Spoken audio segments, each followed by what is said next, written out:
Welcome to 5.4. This is the fundamental theorem of calculus. And this is kind of like if in calculus 1, if you remember when we stopped using the difference quotient, taking the limit as h goes to 0, f of x plus h minus f of x all over h, and just started using the power rule and some other rules there. This is the equivalent of that in calculus 2. So here, um, we pretty much in week 1 had done our Riemann sums, and we'd taken the limit as either the partition width as p went to 0 or as the number of rectangles n went to infinity. On Friday, we defined that to be the definite integral, um, and talked about that a little bit. Now, fundamental theorem of calculus, there's some theorems in this, and then there's going to be some examples. And I'm just going to run through this really quickly. So theorem 1 is the mean value for integrals. And last week we did the average value um, for, you know, sums and these sorts of things. And this is nothing more than that, mean meaning average here. So if f is a continuous function on some closed interval AB, then there exists some C, that is some value between A and B, such that the function value or the y value at that point x equals C is equal to the average value. That is, there is some y value, it is the average value of all the y values for this continuous function on this interval AB. So that's all that's saying. We've kind of done this 1 over b minus a. This is giving us the width of the x values, or b minus a. This is giving us the area. If we have the total area divided by that width, basically we're getting that height, because area is height times width. So that's kind of a reverse way of thinking about that, but that's another way of saying this. Now, the fundamental theorem of calculus part 1 is this. F is continuous on AB, and realistically, like, we almost invariably deal with continuous functions, or at least functions that are mostly continuous on the intervals that we're looking at in this class. But if F is continuous on AB, then some big F can equal the integral from A to B of f of t dt. If this here is continuous on AB, so this is continuous on AB, this new function is continuous on AB, and it's differentiable on AB. That is, we can take the derivative of this right here. Well, we can find its derivative. That is, the derivative of this function f, which is the same as the derivative of this integral. The derivative of this integral is the function, which is another way of saying the derivative and the integral undo each other. They're basically inverse operators. The integral undoes and we're going to find out this is an antiderivative in like 2 seconds. So the integral gives us antiderivative, this gives us derivative, antiderivative of the derivative, derivative of the antiderivative. They're undoing each other. So that takes us to the fundamental theorem of calculus part 2. And this is the big one. This is the one that we're going to be using for a better part of the term. And it's this: if f is continuous on AB, on some closed interval AB, and big F is any antiderivative of little f. So remember that this function is probably going to have an infinite amount of antiderivatives, because two functions can differ by a constant but have the same derivative. And that's what we're saying here.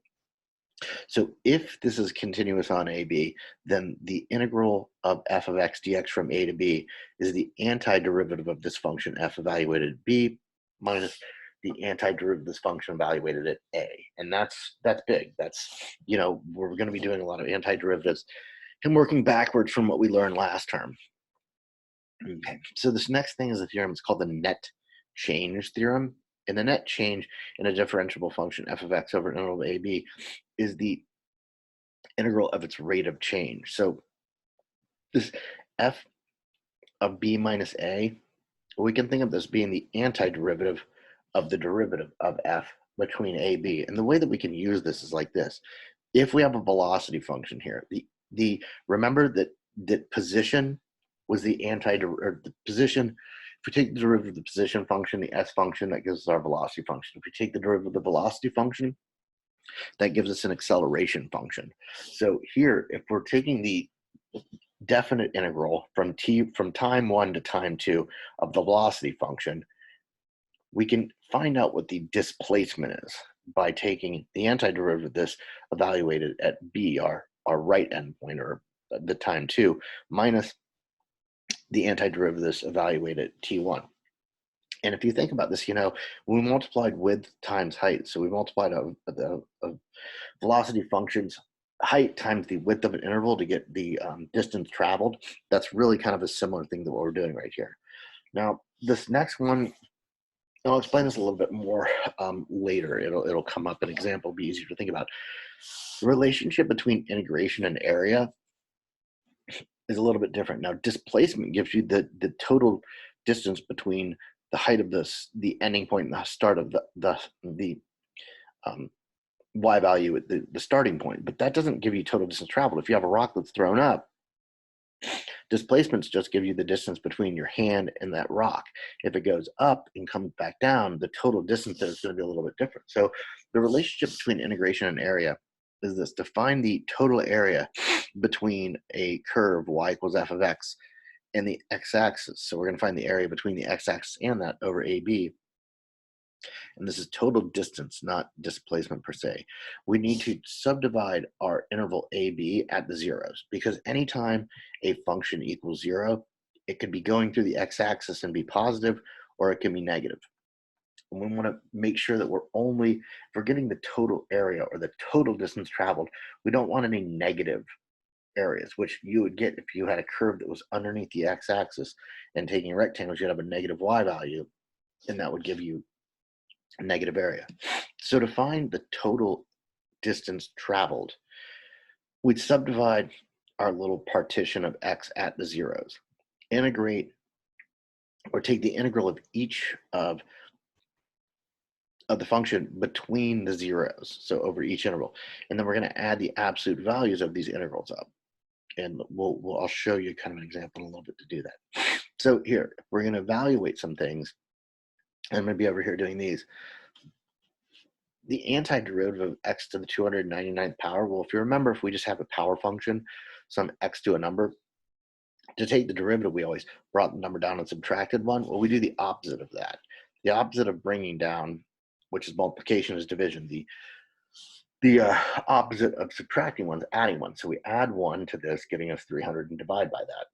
Now, so the antiderivative would just be x to the 300th over 300.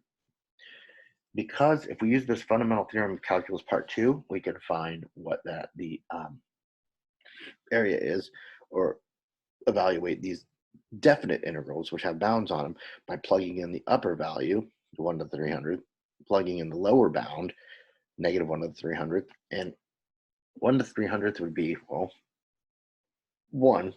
So we have 1/300th minus 1/300th would give us 0. So it's interesting to think about why that is. Well, x to the 299th is just like x cubed. The amount of if we think about what the function looks like, it's going to look basically like x cubed. Well, the amount of area from -1 to 0 is under the x-axis. The amount of area from 0 to 1 is above the x-axis. They're the exact same amount because of the odd symmetry of this function. So this negative area cancels out the positive area, and that's why we get 0. Now here, if we're taking the definite integral from 1 to 32 of x to the -6/5 dx, well, we're going to have to add 1 to this. When we add 1 to -6/5, well, we're adding 5/5, so we get -1/5. We divide by this, our -1/5. That would just be the antiderivative. Now we plug in the endpoints.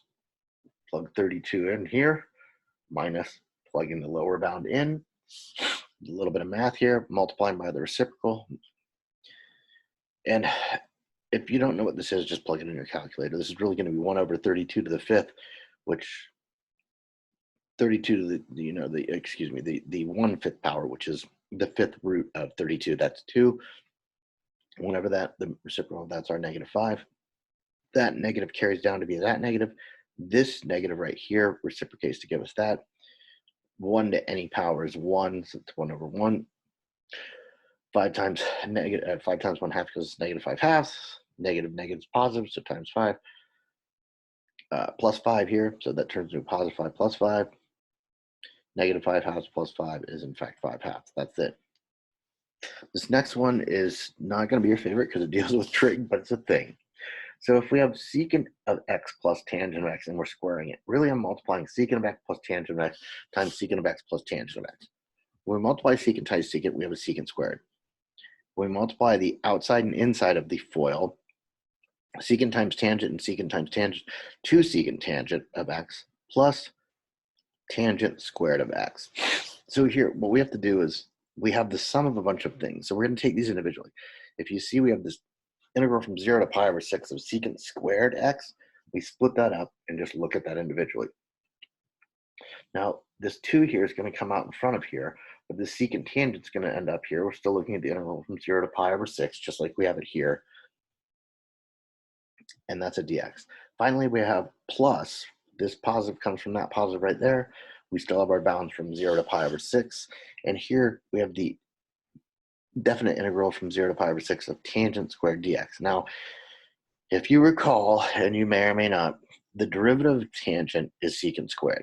So the antiderivative of secant squared is tangent. So tangent and tangent, plug in our right bound or our upper bound, plug in our lower bound. This evaluates to be this. If you remember, the derivative of secant is secant tangent. That right there, the antiderivative is just going to give us secant.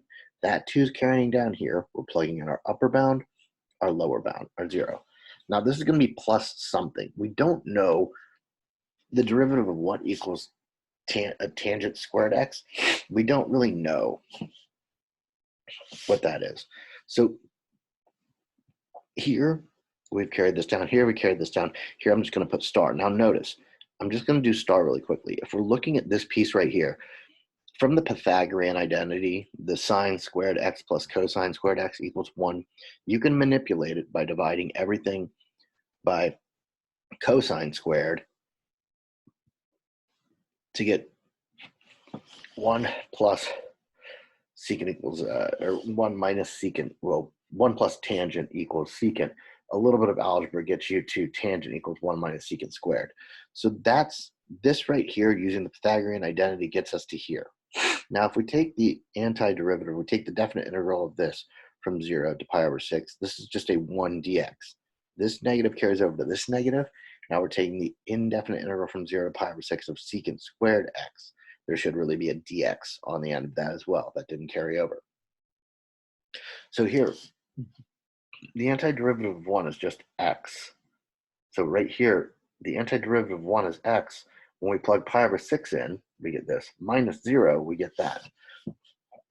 Minus this secant squared here is actually going to cancel that with that secant squared right there.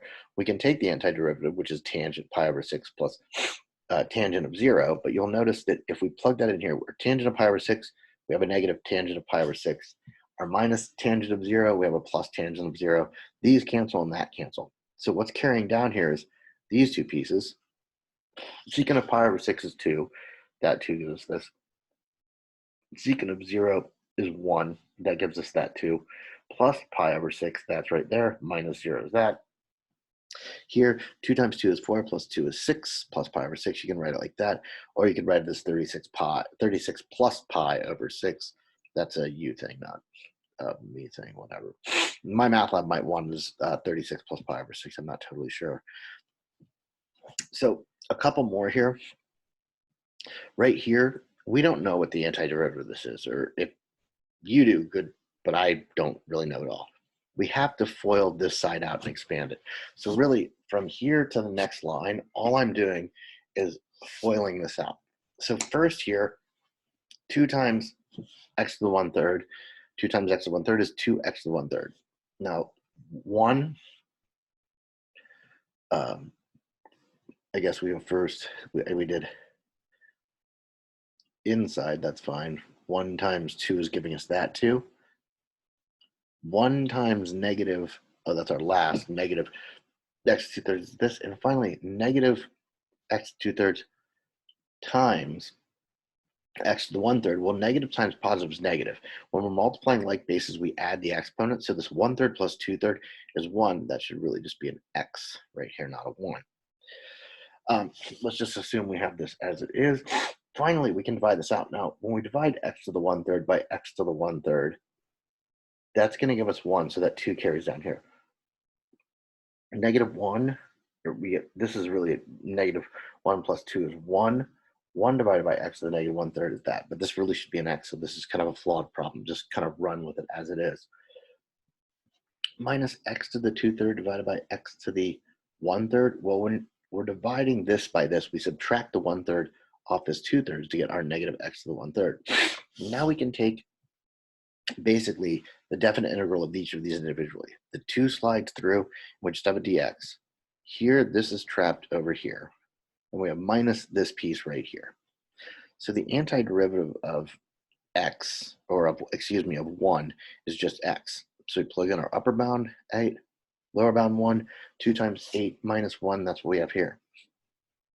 When we add 1 to negative 1/3, we get 2/3. So this 8 to the 2/3 is plugging this in to that.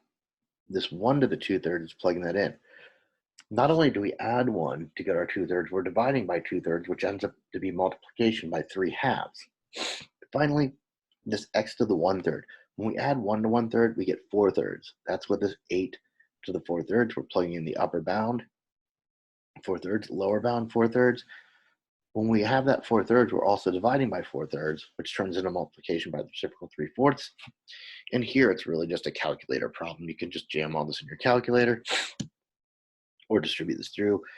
You can do 2 times 8 minus 2, 14, or 8 minus 1, or 8 minus 1, 7 times 2, get your 14.